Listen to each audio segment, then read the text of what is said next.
Wa fi istilahi ahli al-haqiqati hiya sukun 'inda 'adamil ma'. Adapun menurut ahli haqiqah, nah ini istilah beliau istilah ahli al-haqiqati, kita disebut qanaah, yaitu sukun 'inda 'adamil ma'lufat. Tetap tenang ketika apa yang diinginkan, disenangi tidak ada. Misalnya kita lagi pengennya apa, dapatnya apa gitu. Dapatnya bukan itu. Dan hati itu tetap tenang. Hati kalau sudah tenang, maka jiwa kita tenang. Jadi jiwa itu hanya bisa tenang kalau senternya oke, sentralnya. Sentralnya jiwa itu ada di hati. Nah, si kolbu ini harus memandang bahwa pemberian ini dari Allah. Kolbu hanya sembuh dengan nama Allah, maka suntikkanlah nama Allah di dalam kolbu, ya. Itu ada satu makna, yaitu nur, ya. La yarzuqannahum rizqan hasana. Sungguh Allah akan melengkapi rizki mereka dengan cahaya. Itu secara ilmu huruf, ya. Nur. Cahaya apa? Cahaya rizqan hasana, rizki yang baik. Hasan ini kalau wajah jadi rupa yang bagus, kalau punya rumah kelihatan enak dilihat, punya mobil enak dilihat, punya baju enak dipakai, makan pun nikmat disantap, itu disebut dengan rizqan hasana.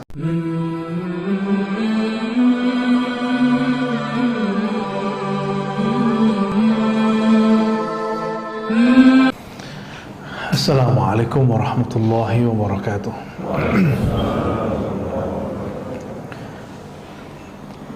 Alhamdulillahilladzi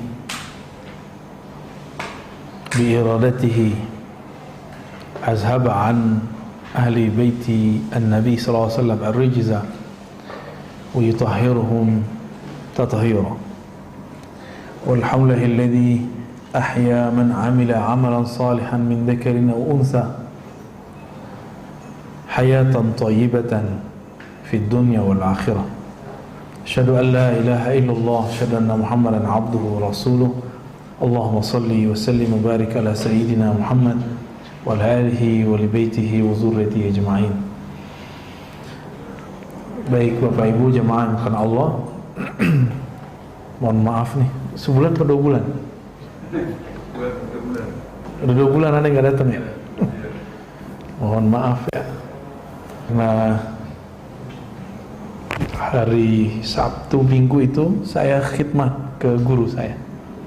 Jadi kalau bentrok, ya mohon maaf, saya pasti cancel. Disuruh kemana saya berangkat ya.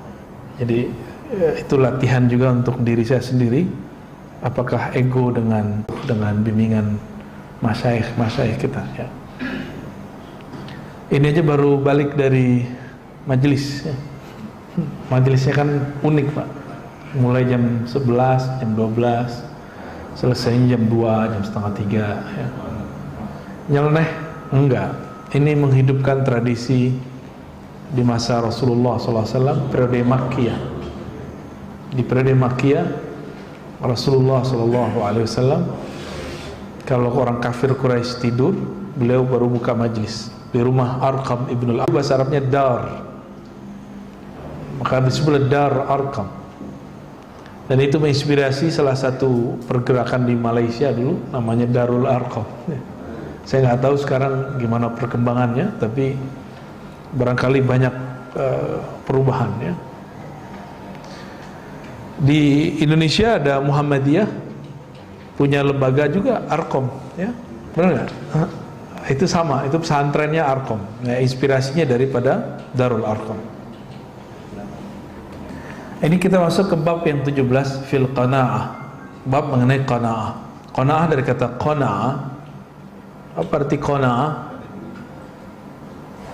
Qanaah itu bisa diartikan ridha terhadap pemberian, ar-ridha bil qism, ridha terhadap pemberian ya. Wa fi istilahi ahli al-haqiqati hiya sukun 'inda 'adamil. Adapun menurut ahli haqiqah, nah ini istilah beliau istilah ahli al-haqiqati, kita disebut qanaah yaitu sukun 'inda 'adamil ma'lufat. Tetap tenang ketika apa yang diinginkan, disenangi tidak ada. Misalnya kita lagi pengennya apa, dapatnya apa gitu. Dapatnya bukan itu. Dan hati itu tetap tenang. Hati kalau sudah tenang, maka jiwa kita tenang. Jadi jiwa itu hanya bisa tenang kalau senternya oke, sentralnya. Sentralnya jiwa itu ada di hati. Nah, si kolbu ini harus memandang bahwa pemberian ini dari Allah. Nah, orang yang memandang pemberian itu dari Allah, dia akan merasa sedikit itu banyak. Tapi kalau seseorang tidak memandang anugerah itu dari Allah, banyak pun terasa sedikit. Karena Allah itu maknanya Sang Maha yang dicintai. Yang Maha dicintai itulah salah satu makna dari lafaz Allah. Kalau kita benar-benar cinta kepada Allah, pasti sedikit pun terasa banyak. Bapak Ibu, ikhwan akhwat fillah, pernah mencintai seseorang dulu sebelum nikah, dikasih hadiah kecil, rasanya besar nggak? Berkesan. Sedikit pun berkesan, apalagi banyak. Ini disebut qanaah. Adakah yang lebih sayang kepada kita melebihi Allah Subhanahu wa taala? Kan nggak ada. Kenapa kita nggak berbalas, membalas cintanya? Ya. Allah udah segitu baiknya. Ini pagi ini masih bangun kan? Ya, di saat orang-orang masih sangat takut dengan Omikron. Ya, habis itu tantenya kali ya. Ini nikmat sekali, nikmat. Allah berikan rasa tidak was-was ya. Kalau ada yang hati-hati silakan ya. Cuma was-was jangan. Was-was itu nggak boleh. Was-was itu penyakit di kolbu. Yuwaswisu fi sudurin nas. Was-was itu yang bikin penyakit, Pak. Jadi bagi saya bukan COVID itu yang berbahaya, tapi yang berbahaya was-was saat COVID atau sebelum terjadi. Ya, nah, coba was-was itu disembuhkan. Bagaimana menyembuhkannya? Kolbu hanya sembuh dengan nama Allah. Maka suntikkanlah nama Allah di dalam kolbu. Ya. Wa qala hiya al-iktifa' bil qalil, al-istighna' bil mawjud wa tarku tatallu' ila al-mafqud. Ya, artinya sama ya. Wa qala Ikrimah rahmatullah alaih. Berkata Ikrimah ini mantan teroris. Jadi murid Ibnu Abbas radhiyallahu taala anhu. Ikrimah namanya. Beliau periwayat tafsir dalam riwayat Ibnu Abbas. Ya. Beliau menerjemahkan ayat surat An-Nahl ayat 97. Man amila salihan min dzakarin aw untha wa huwa mu'minun falanuhyiyannahu hayatan thayyibah. Man amila, siapa saja yang beramal baik, amila salihah. Nah, ini kata kunci yang sudah kita sebutkan beberapa waktu lalu. Amal saleh bukan semua amal ibadah, ingat. Saleh bahasa Arab artinya munasib, cocok, relevan. Ada amal kelihatannya soleh menurut bahasa Arab, tapi bukan soleh dalam pengertian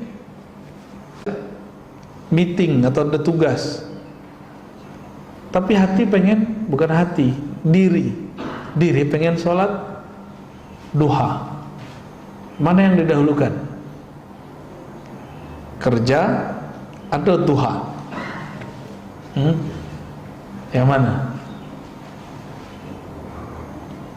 Duha bagus nggak? Bagus. Kerja? Emang nggak bagus? Terus? Dua-duanya bisa kerja sembari duha sembari kerja. Jadi lagi ruku sujud ingatnya kerjaan. Nah, gimana caranya? Pertanyaannya dibalik ke asalnya. Kerja pakai kontrak nggak? Wajib nggak? Sholat duha sunnah. Nah, maka selesai dulu yang wajib baru kejar yang sunatnya. Jangan dibalik. Ya, tuh ini kan soleh. Soleh itu bahasa Arab, artinya sesuatu yang sesuai, yang relevan, yang sesuai dan relevan. Jadi ada amal yang kelihatannya baik tapi nggak soleh, itu banyak, ya. Dan bahkan di luar sana banyak orang yang meyakini amal dia baik, lalu dia lakukan di depan kita, itu jadi nggak enak. Dan saya berkali-kali mengatakan ke teman-teman para pengkaji kitab-kitab bahasa Arab, baik gundul atau gimana, ini masa 1443 Hijriah, masa di mana tidak pernah ada masa sebelum ini yang mengalami kemajuan intelektual, spiritual, dan juga teknologi. Maka jangan putuskan masalah kita dengan membaca teks-teks lama, dan jangan hukumi teks lama dengan pemahaman kita yang serba cepat hari ini. Nah, ini penting sekali. Nih, antum ketemu nih teks di Quran tentang bab pakaian, lalu Nabi melarang satu model pakaian. Belum tentu model pakaian itu seperti yang kita pahami dalam bahasa kita sekarang. Itu. Nabi dulu punya gorden bergambar, lalu kemudian beliau merasa kayaknya mewah, suruh copot, karena zaman itu belum pantas, belum saleh, belum ada orang di Madinah yang pakai gorden berwarna, bergambar. Sekarang rumah orang biasa aja, kos-kosan aja gordennya udah ada motifnya. Di zaman ini nggak bisa disamain. Nah, banyak kawan-kawan yang salah kaprah membaca teks. Dia memahami teks dulu, sekarang ala dulu gitu, bolak-balik. Gak bisa begitu. Gak usah jauh-jauh lah masa Rasulullah. Ketika dulu Buya Hamka nulis, itu belum kebayang loh sama beliau ada sekarang smartphone kayak antum punya, YouTube. Nah, belum kebayang. Ayahanda beliau Haji Rasul, kawan dari ayahandanya, pendiri Muhammadiyah, pendiri NU, itu belum membayangkan Pak seperti yang sekarang terjadi. Haji Rasul itu dulu, ya, ayahnya Buya Hamka, Syekh Abdul Karim, termasuk berpolemik masalah ketika dari kalangan beliau ada yang pakai dasi sama jas. Itu pakaiannya orang Londo. Tahu Londo, Pak? Anak kecil udah nggak ngerti Londo ya. Belanda gitu. Saya masih ingat kalau kita nonton film Kolosat dulu, Belanda bangsat gitu ya. Itu kan bahasa-bahasa kasar itu. Udah masuk ke alam bawah sadar tuh, padahal ya nggak gitu-gitu amat ya. Akhirnya berubah masa, berubah juga kejadiannya. Di zaman itu ada namanya ordonansi, itu apa istilahnya? Pencatatan nikah. Difatwakan haram oleh para ulama. Tapi ternyata sekarang kita malah nyatetin nikah kita, ya kan?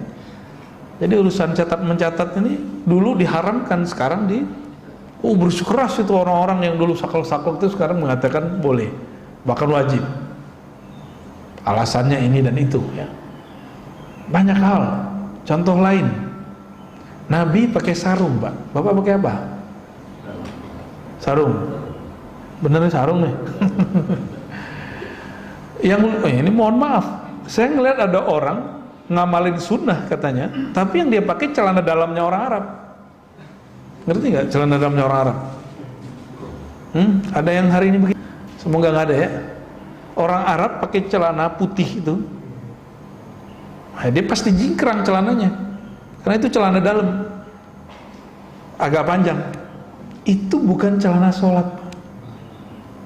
Ketika ada ustadz di Indonesia, dia memfatwakan bahwa bercelana di bawah mata kaki itu haram, tapi pas dilihat ternyata dia pakai celana ala celana orang Arab celana dalamnya. Itu diketawain di sana, di Kuwait diketawain orang.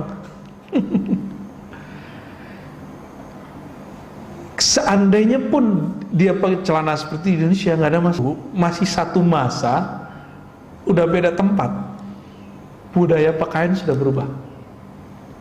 Jadi jangan hukumi orang dengan fatwa kita, ya. Nah, ini yang disebut soleh. Soleh itu boleh kita artikan siapa yang beramal pada tempatnya atau sesuai dengan waktunya, tepat di tempatnya, tepat di waktunya, itu baru disebut soleh.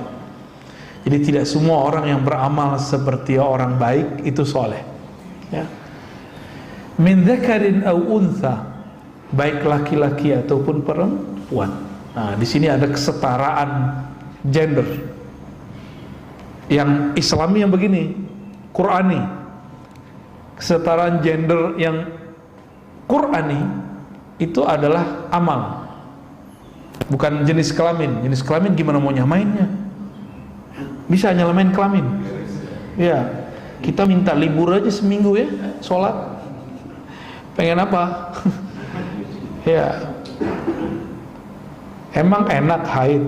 Tanya aja sama ibu-ibu tuh, enak kah haid? Haid itu datang gak enak, nggak datang cemas. Ya? Benar Bu ya? Ngetes mulu, ini kenapa nih nggak datang bulannya ya? Nah, jadi kesetaraan gender Qurani itu adalah kesetaraan amal, bukan kesetaraan jenis kelamin. Maka segala hal yang berkaitan dengan hak dan kewajiban jenis kelamin itu nggak bisa disamakan. Yang bisa disamakan adalah amal, ya. Karena hak laki-laki dengan hak perempuan dalam bab urusan jenis kelamin nggak bisa disamain. Pakaiannya udah beda, ya, kebutuhannya udah beda. Nah, ini kalau kita mau meluruskan, ya. Saya tidak anti ilmu apa-apa, juga nggak pro ilmu mana-mana. Kita pronya Quran aja, ya. Quran, sunnah, udah itu aja. Hubbus sunnati wa ahliha, ya.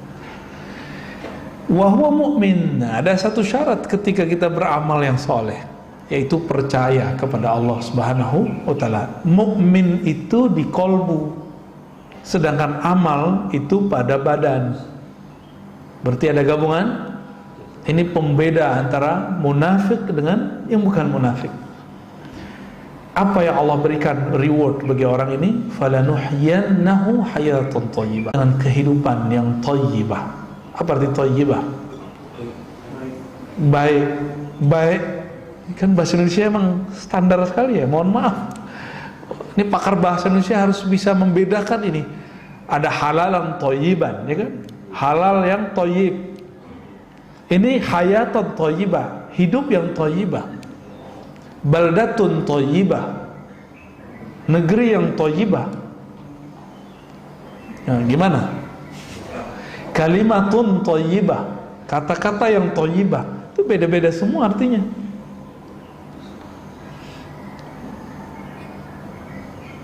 Kehidupan yang penuh dengan keberkahan.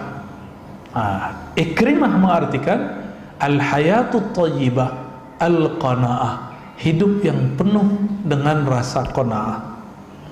Itu yang disebut dengan hayatan thayyibah.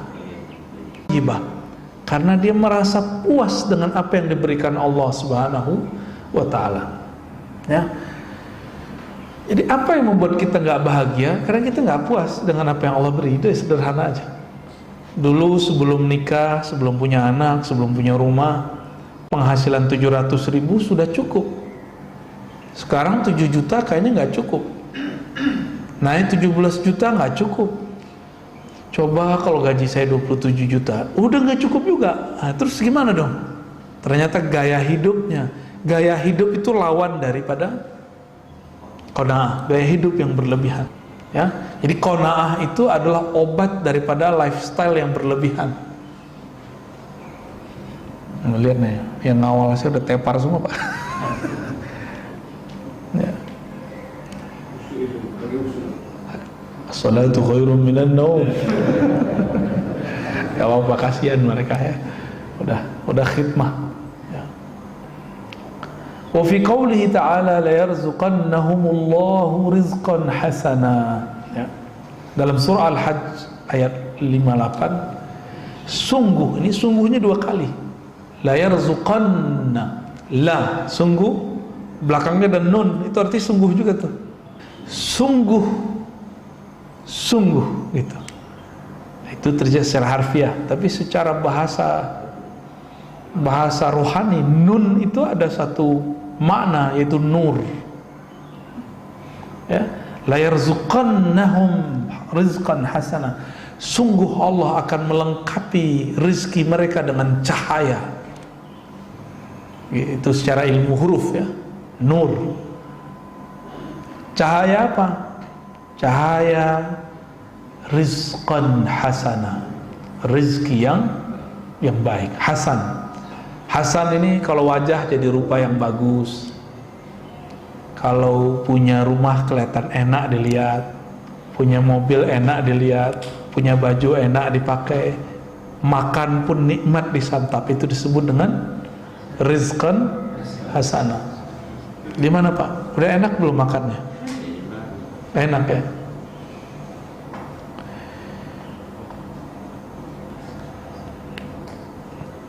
Ketika Ahlul Bait dibersihkan Allah dalam surat Al-Ahzab ayat 33, innama yuridullahu liyudhiba ankumur rijza ahlal bait wa yutahhirakum tathira.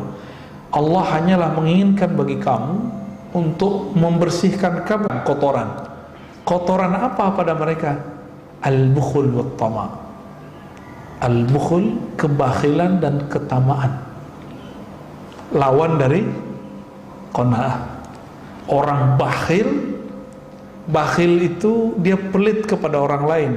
Nah, bakhilnya ada ininya, ada yang sudah kronis, namanya syahih. Dia tidak hanya pelit kepada orang lain, dia juga pelit kepada dirinya sendiri.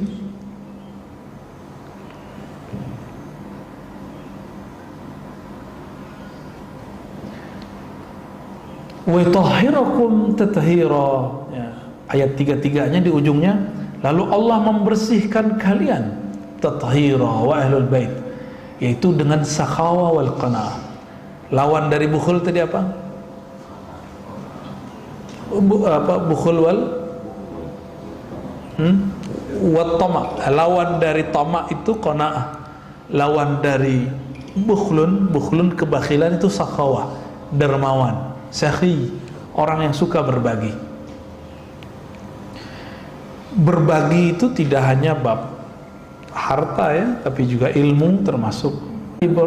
Sayyidina Sulaiman itu pernah berdoa, qala rabbi ighfirli wa habli mulkan la yanbaghi li ahadin min ba'di.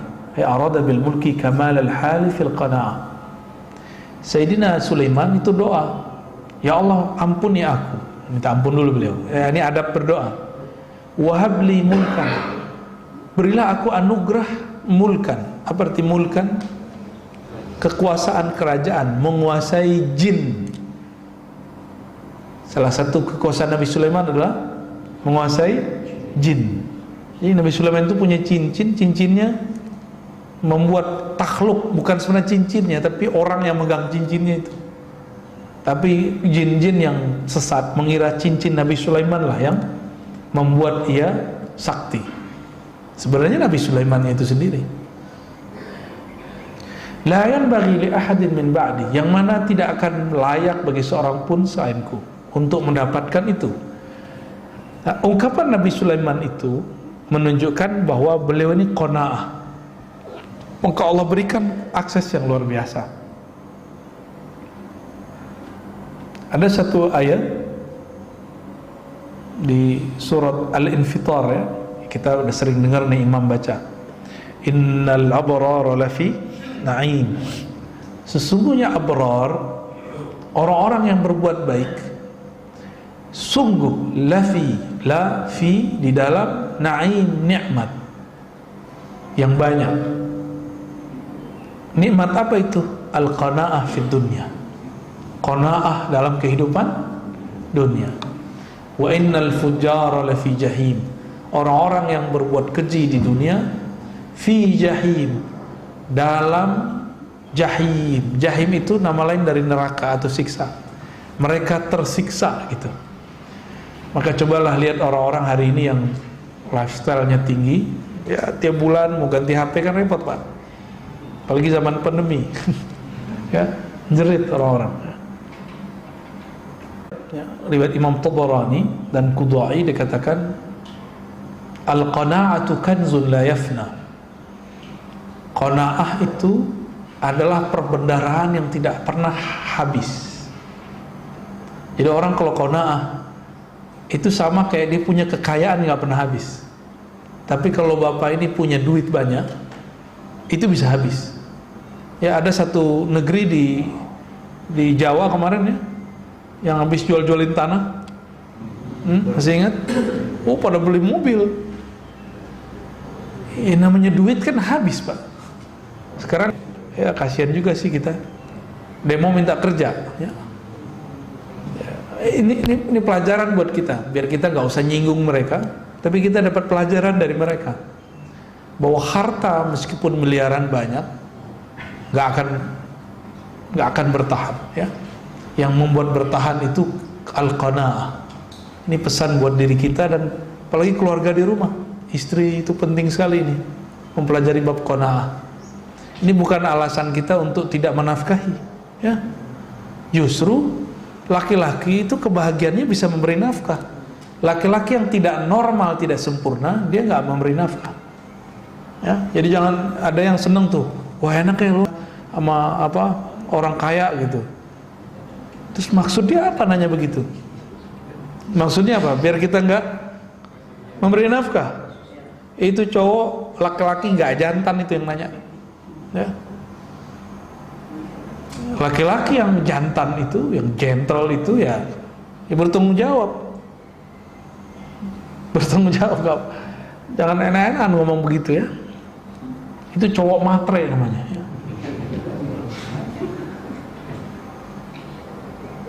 Harga diri. Wa qala Nabi sallallahu alaihi wasallam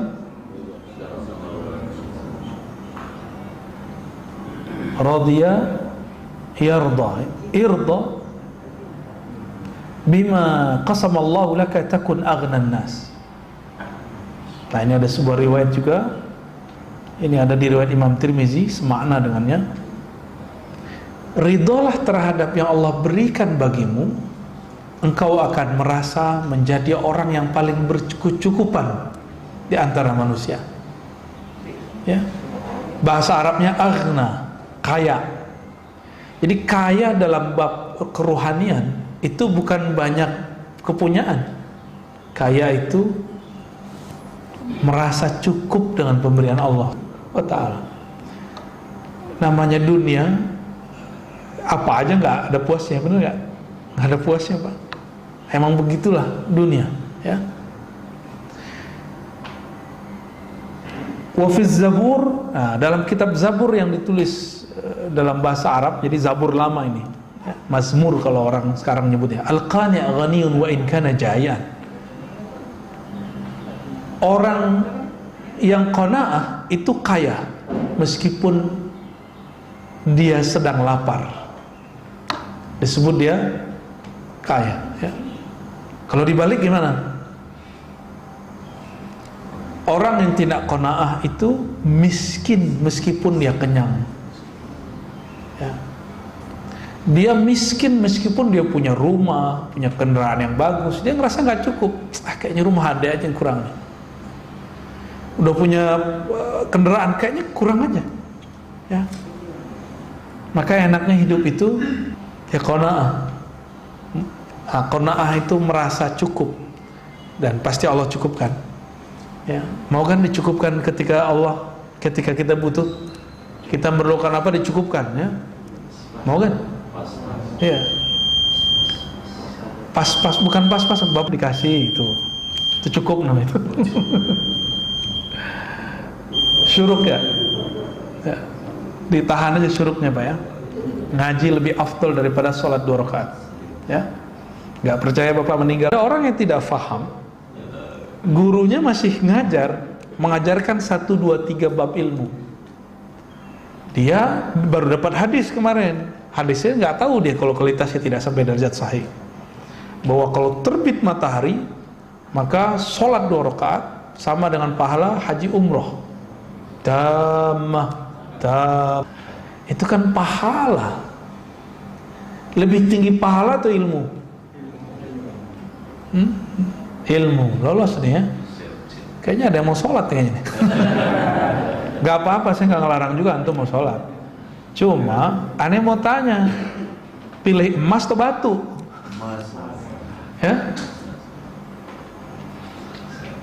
Ada juga beberapa, saya ketika keluar kota masih ada 1, 2. Kalau dulu kita di masjid-masjid besar di Bintaro, masih begitu.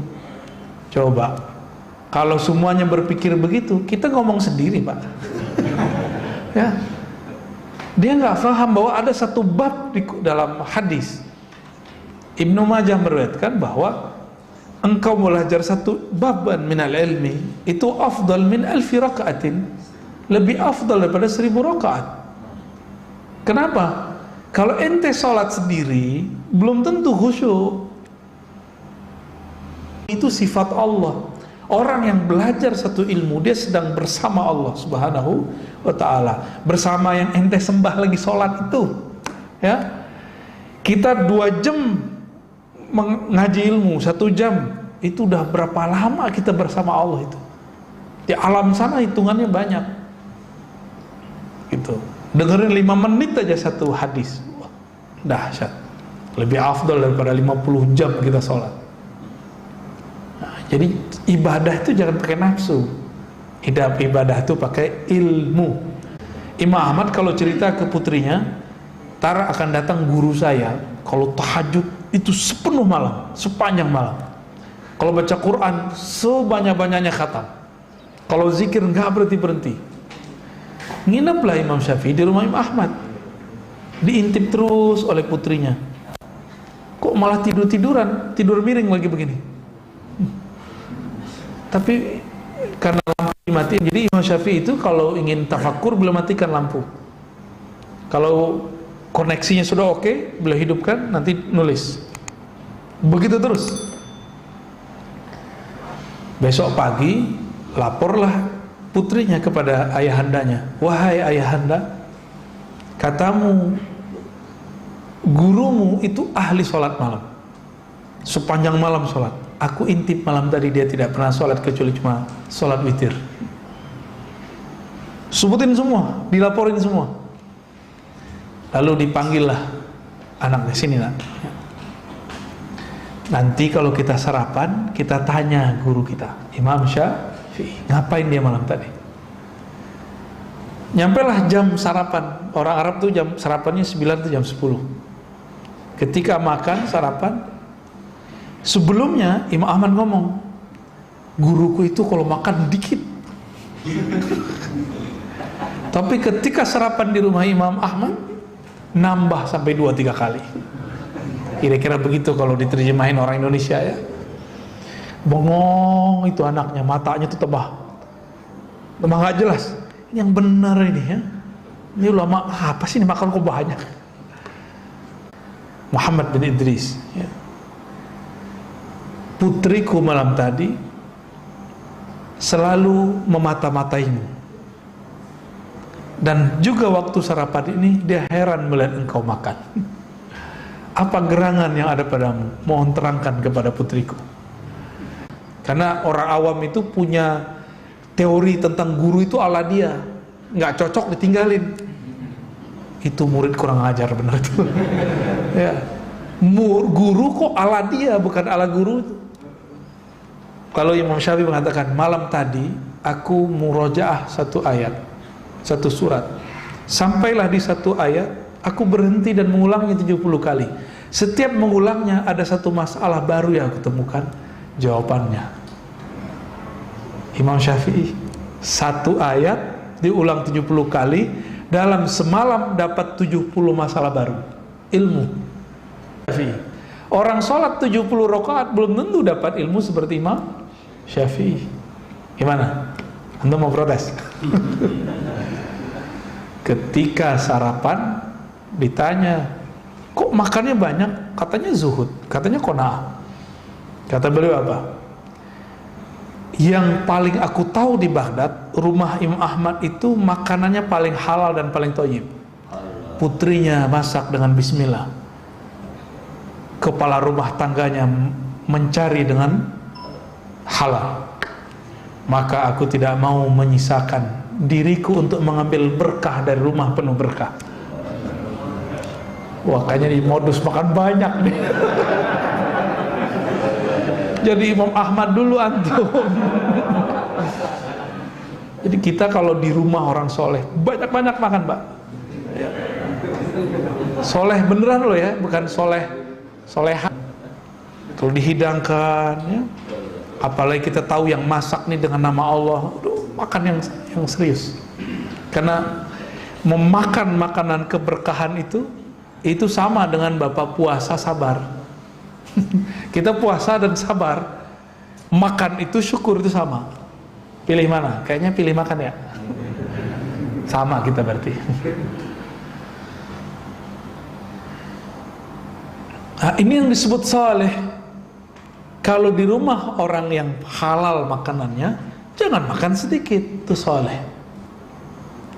Ketika ada ilmu, ibadahnya akal memahami, ibadahnya kolbu merenungi.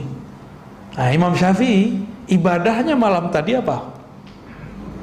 Merenungi, dan itu lebih dahsyat, sama dengan 1000 rakaat. Jadi ketika dia dapat satu makna itu 1000. Kalian aja 70. Berapa tuh jadinya?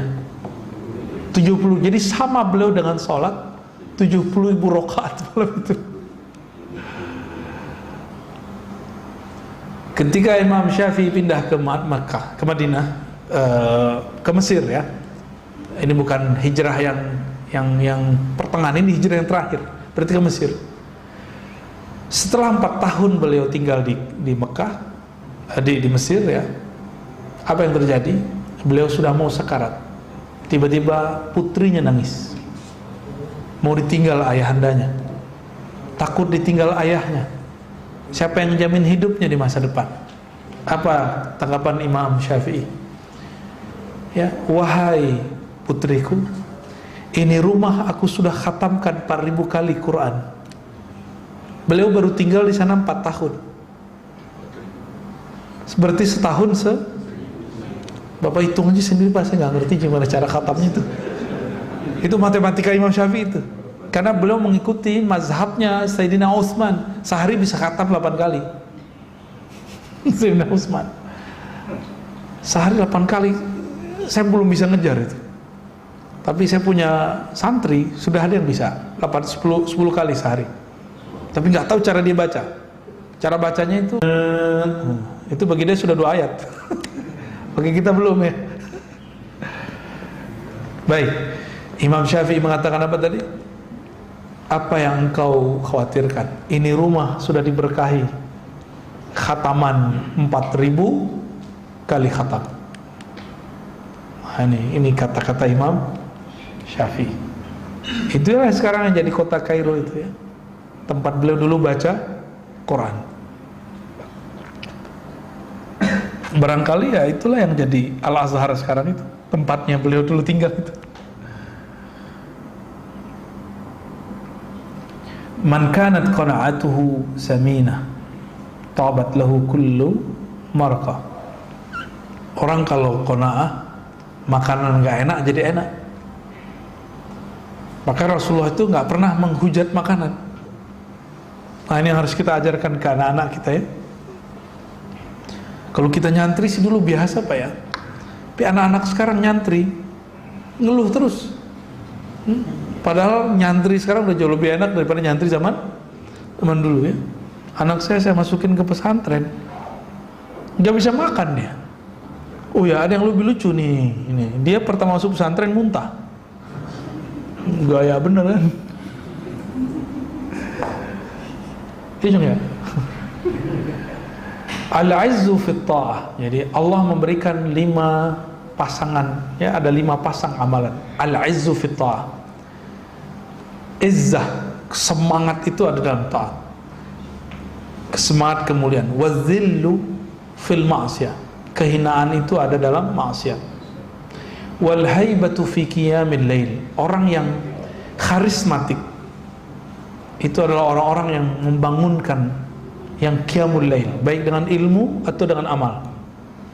Maka orang-orang yang qiyamul lail kuat, meskipun wajahnya lelah, matanya pucat, ya, tapi dia punya haibah, punya karismatik, ya. Maka kalau ada di antara bapak ibu ini, anaknya pengen dijadiin ulama, ajarkan anak kita qiyamul lail. Baik qiyamul lail dalam berilmu atau qiyamul lail dalam beramal, ya. Biar kalau dia ngajar tuh didengar, berarti Allah ridho. Kalau dia berkalam, kalamnya itu berefek di kalbu manusia, itu berarti dia ahlu qiyamil lail. Kenapa dia kemudian dahsyat? Karena dia bisa beramal di saat orang-orang gak lihat dia. Dia bisa bangun di saat orang-orang gak sanggup bangun. Berarti kolbunya kuat. Jika dia berkata-kata, dia tinggal manahin kolbu orang, set, set, gitu aja Pak. Tapi kalau masih pakai panah, kurang kuat. Dia harus menjadi seperti lampu pijar, tanpa perlu memanah orang, siapapun yang dekat pasti dapat cahayanya. Syukur-syukur jika kolbunya seperti rembulan, ya. Bahkan jika kolbunya seperti matahari, ya. Wal hikmatu fil batnil khali, kebijaksanaan itu muncul apabila orang sering mengosongkan perutnya, artinya puasa. Kalau Imam Syafi'i tadi apa dong? Itu lain lagi. Makanya antum lagi puasa sunat, diundang orang soleh, wali Allah makan, batalin puasa sunatnya. Karena makan dengan beliau lebih afdal dari antum berpuasa. Karena yang masuk keberkahan, ya. Kayaknya bakal batal nih puasa Daudnya, ya. Wal ghina fil qanaah, dan kekayaan itu hanya ada pada orang-orang yang qanaah, tidak ada pada orang yang banyak duit, ya. Bapak survei aja orang banyak duit, kan sudah punya teman banyak nih, ya. Nggak akan merasa kaya dia. Man qana'a istaraha min asy-syughul wastatala 'alal kull. Orang yang qanaah, dia akad mau bahagia, qanaah, ya. Man nazarat ainahu ila ma fi aidin nas tala huznu. Siapa yang masih senang melirik kepunyaan orang, rumah orang, mobil orang, apanya orang lah, huzun, apa arti huzun? Kesedihannya, bawaannya sedih aja, kok saya begini, kok saya begitu, ya. Saya masih ingat dulu waktu masih mahasiswa, kalau ngeliat ada petakan kosong, coba kalau aku tinggal di situ nggak bayar gitu, Pak. Udah gak sama gak? Sama kita, ya. Waktu dulu masih mahasiswa. Sekarang udah ngeliat petakan kosong, gak minat. Minatnya rumah gede yang kosong. Kalau ngeliat rumah gede yang kosong, ya Allah, ngapain ya orang kok tinggalin rumahnya? Kasih buat saya aja, gitu kan. Sekarang begitu. Nah, ini ustadz juga diuji, Pak. Ustadz itu ujiannya ngeliat tanah kosong. Serius. Kayaknya pengen bangun terus, ya. Pengen bangun pesantren kan modus itu. Donasi. Ada nasinya, ya. Ini hati-hati kalau para dai tanya kolbunya, ini nafsumu atau kolbumu, gitu, ya. Kita pengen bangun, ini nafsu kita atau emang manhaj yang diturunkan guru kita. Saya ketemu ada ajengan di Jawa Barat, kata gurunya, kamu kalau punya pesantren harus ada pembangunan lahir batin. Jadi walaupun gak ada apa-apa, harus ada apa kek yang ente sedang bangun. Itu ijazah dari gurunya. Ijazah dari gurunya. Untuk apa? Orang kalau ada yang membangun berarti dia ada usaha untuk mengumpulkan dana. Dan saya tanya, kamu terima dana dari pemerintah Pak? Enggak. Dari partai? Enggak. Terus dari mana? Ada aja. Gitu. Jadi dia nggak ngantungin hatinya kepada makhluk. Itu boleh. itu nggak apa-apa. Ini tanah yang di sini belum selesai dibangun, udah pengen bebasin tanah yang sampingnya lagi, Ustaz. Ya, nafsu saya maksudnya. Itu nafsu saya, Pak. Makanya ujian saya waktu beberapa tahun kemarin adalah melepas apa yang saya imajinasikan bakal jadi pusat pesantren. Kita lepasin. Talak tanah, Pak. Setelah kita talak tanah, barulah kemudian rasa berat di pikiran itu berkurang. Saya jadi bisa fokus ngajar, bisa bebas keluar-keluar kemana-mana. Ya, habis itu tanah yang nyari kita. Oh benerlah kata Nabi dari hadis Imam Ahmad, hadis Imam Tirmizi. Siapa yang himmahnya dunia, maka Allah jadikan pikirannya bercabang, dan dia hanya dapat apa yang menjadi hak dia. Tapi sebaliknya, jika himmahnya akhirat, dunia datang. Dunia datang, dia seperti magnet. Nah, dunia itu datang ngejar dia, bukan dia ngejar dunia. Pilih mana, Pak? Ini teorinya doang yang mudah nih. Cobain aja sendiri, itu kuat.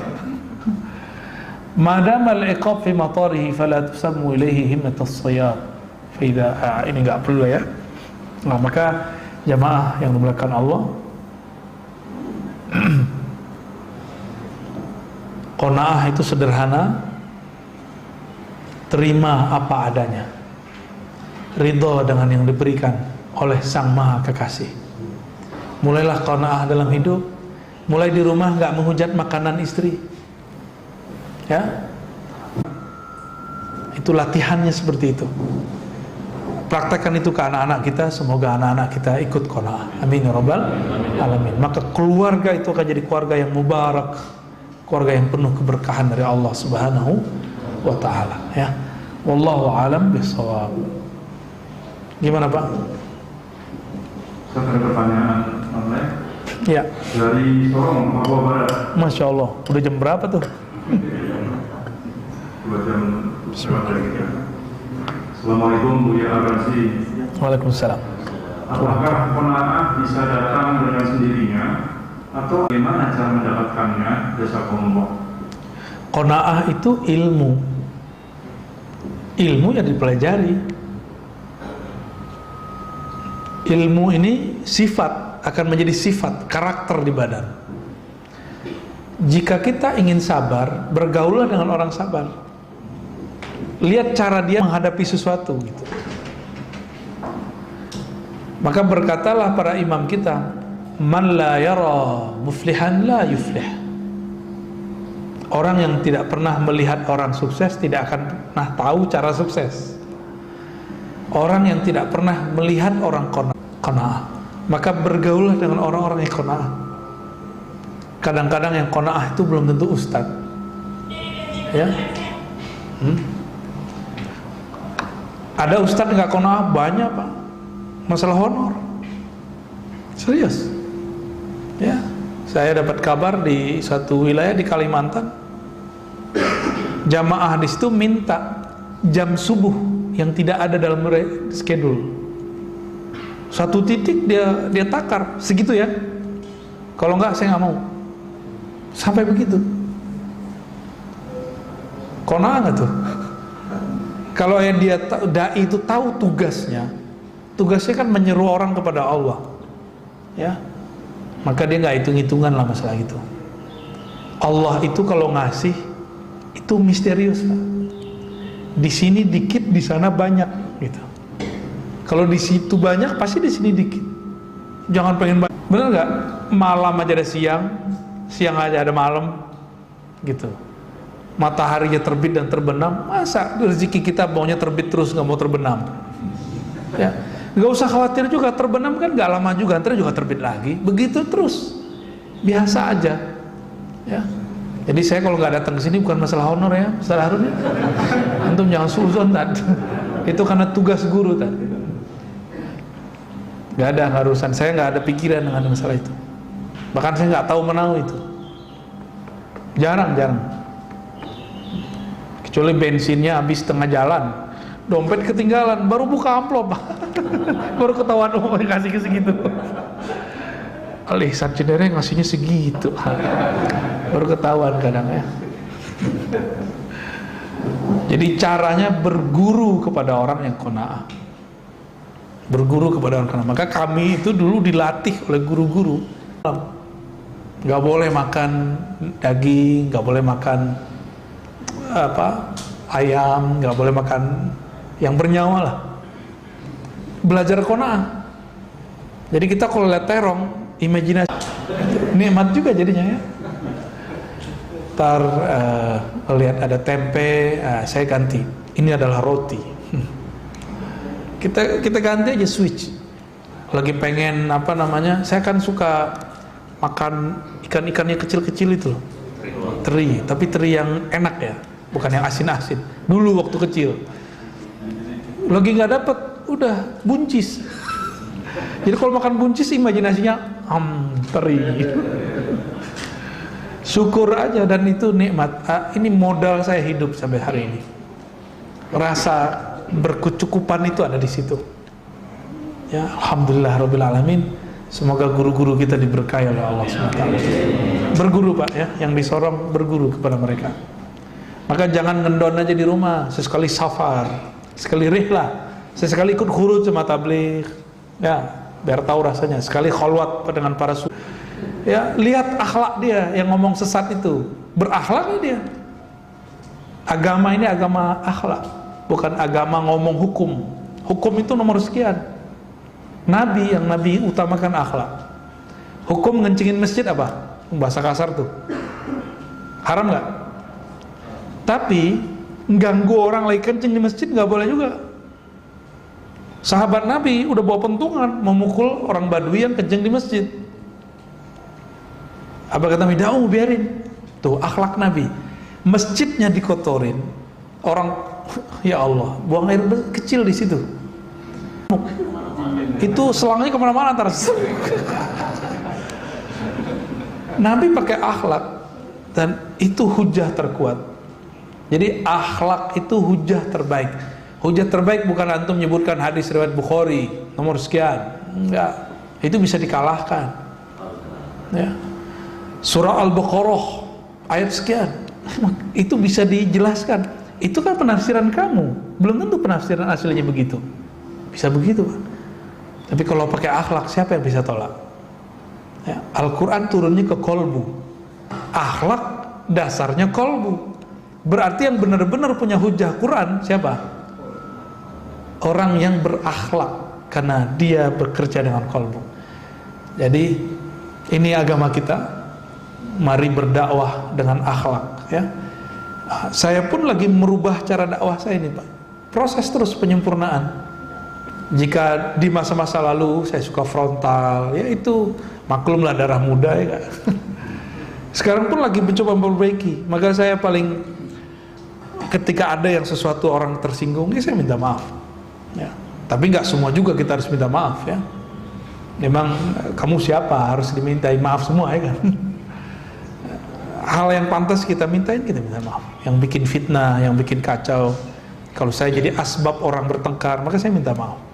Kalau cuma beda faham, nggak perlu minta maaf. Sunnatullah kita harus berbeda. Ya, khalas. Ada lagi? Satu lagi Ustaz, dari jamaah masjid di sini. Bagaimana kita bisa menjadi makhluk Tuhan yang fitrah? Bagaimana mensikapi semua cobaan yang kita terima? Kayaknya hidup susah amat sih yang nanya. Emang nggak pernah menikmati hidup apa? Kita ini dari awal hidup tuh sudah enak. Paling masalah cuma beberapa detik, beberapa menit, beberapa jam. Masalah itu jangan terlalu dihayati. Yang dihayati itu penyelesaian masalah. Ya. Kalau di Quran nanti ada pembahasan tentang itu, tentang as-sabr ya. Jadi Allah Subhanahu wa taala tentang al-bala mengatakan wa balawnakum bil hasanati was sayyiat. Tuh surah Al-A'raf 168, dicari di rumah. Wa balawnahum, kami akan menguji mereka. Surah berapa? Al-A'raf ayat 168. Wa balawnahum, kami kalau uji mereka ada dua, satu hasanat yang baik-baik, maunya yang baik-baik doang ya. berarti kamu aja jadi Tuhan ya. Ini kan suka-suka Allah. Kami uji mereka, kami tempa. Bala itu bahasa Arab artinya penempaan. Besi kalau sering ditempa, terus kita mau buat pisau, pisaunya bagus nggak? Jika antum ingin punya kolbu tajam, pikiran yang dahsyat, siap-siaplah ditempa. Maka kalau di sekolah itu, anak-anak yang sering mengerjakan contoh soal, lalu dikasih latihan, dia biasa aja nanti kalau ujian. Ya, saya bisa baca kitab begini, itu bukan soal-soal, ini memang karena latihan aja sebenarnya. Dulu nggak pede baca kitab depan orang, takut dikritik, ya sekarang cuek aja, yang penting paham isinya, ya. Yang penting kita bisa memahami isinya. Kadang-kadang kita diuji dengan kebaikan, dipuji orang, dapat rezeki yang banyak, disenangi orang. Ada dibalik wasayyiat, dibenci orang, dikata-katain orang, dianggap syubhat sama orang. Antum udah pernah dianggap syubhat belum? Udah pernah dianggap tolol belum? Seru loh. Dibilang tolol sama orang tuh seru banget ya. Ya, dibilang sesat sama orang tuh unik lah ya. Ada orang yang bilang saya sesat karena masalah bab ruh. Ruh saya bilang gak dicipta, ruh itu dihembuskan. Ini kita sebutkan. Dia bilang, oh enggak ada, di Quran begini. Saya tanya, Quran ayat mana pak? Dia nggak hafal. Nah, kan lucu kan? Jadi dikafirkan orang itu, disesatkan orang itu betul-betul seru sekali. Karena yang menyesatkan saya itu ditanya ayatnya, pelongo-pelongo nih nggak jelas ya. Di situ saya kemudian menjadi ketawa ya. Kadang-kadang kita nggak disenangi orang. Banyak pak, bagian-bagian pemahaman saya ada yang disenangi orang, ada yang enggak. Tapi ingat, saya ini mengajar bukan untuk nyenengin orang gitu. Saya ngajar itu menyampaikan amanah ilmiah yang saya tahu. Mengatakan yang ini menurut saya halal, yang ini tidak halal. Yang ini haram, ini tidak haram. Bisa jadi beda dengan yang antum pikirkan. Bab politik nanti, aneh belum tentu ngikutin antum ya. Nah, karena kita bukan ustadz-ustadz pemuas nafsu jamaah. Kita punya manhaj sendiri, punya manhaj fikrah sendiri. Nah, saran saya kalau dai-dai harus punya karakter yang lebih dari itu kalau bisa. Dia menarik jamaah, bukan ditarik jamaah. Nah, kapan dakwah menjadi hancur? Ketika ustadznya menjadi pemuas nafsu politik jamaah, pemuas nafsu pemahaman jamaah. Ya ganti aja statusnya, jangan jadi ustadz lagi ya, jadi jamaah aja. Jadi ada dua ya, ujian itu ada dua, baik dan buruk, dan selalu begitu. Nggak mungkin orang itu akan buruk selalu. Lalu kalau pertanyaannya ya, hanya Allah yang memfitrahkan kita. Nabi mengatakan orang yang puasa Ramadan imanan wa ihtisaban ya, maka dia akan lahir seperti dia akan keluar dari Ramadan seperti lahir dari ibunya. Itu Allah yang kerja, bukan kita yang kerja. Tugas kita cuma kunu ibadallah, jadilah hamba-hamba Allah. Maka saya, ta'lim saya tidak pernah menuntut orang suci. Nggak pernah. Yang kita tuntut orang tobat, suci nggak mungkin bapak suci. Saya aja nggak ada. Ini sekarang bener nih, pulang coba buka YouTube, nonton, matanya udah kotor lagi ya. Bener nggak? Sekarang nih udah bener nih. Oke, nyampe di jalan, bukan kita yang ingin melihat maksiat pak, maksiat yang datang. Terus mau disalahin siapa? Ya. Jadi saya nggak percaya kalau ada orang bisa menjadi suci, nggak percaya. Kecuali hanya orang yang disucikan Allah. Maka ayatnya yuwayutahhirukum tathira, hanya Allah yang mensucikan. Kita tidak akan pernah bisa mensucikan diri sendiri. Ini kemarin nih bapak cek, ingat-ingat seharian pernah kan makan minum nggak menyebut nama Allah? Hai gimana tuh? Itu ilmu hakikat haram loh pak. Dalam ilmu fikih makruh, dalam ilmu hakikat itu haram. Tuh, mau suci atau nggak bisa. Maka kita hanya bisa kemudian datang dengan taubat. Ya Allah, aku tidak sanggup mutlak jadi orang yang taat, tapi Engkau Maha penerima taubat. Terimalah taubatku. Besok begitu lagi, bakal begitu terus. Maka dulu disebut tawabin, orang yang setiap hari dia datang mengadukan dosanya kepada Allah. Beda dengan al-ais, ya? Al-ais min rahmatillah, orang-orang yang putus asa dari rahmat Allah. Al-qanitun, orang-orang yang putus asa dari Allah, itu enggak masalah dikit ngeluh, ya. Apalagi kalau maksiat. Nah, ini maksiat ini kan orang kalau kena maksiat mikir gini, ya udahlah, hancur-hancur sekalian. Nah, itu nggak benar tuh. Jangan begitu sama Allah. Allah nggak begitu kok. Allah mengatakan, jika dosamu ananas sama, menyundul langit, tapi engkau ngaku kepada Allah, Allah ampuni. Allah itu suka sama orang ngaku. Sederhana ini penutup. Kita punya anak salah, dia ngaku salah depan kita, dimaafin nggak?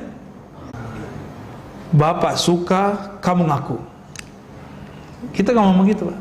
Coba anak kita ngaku nggak salah, terus ketahuan gimana?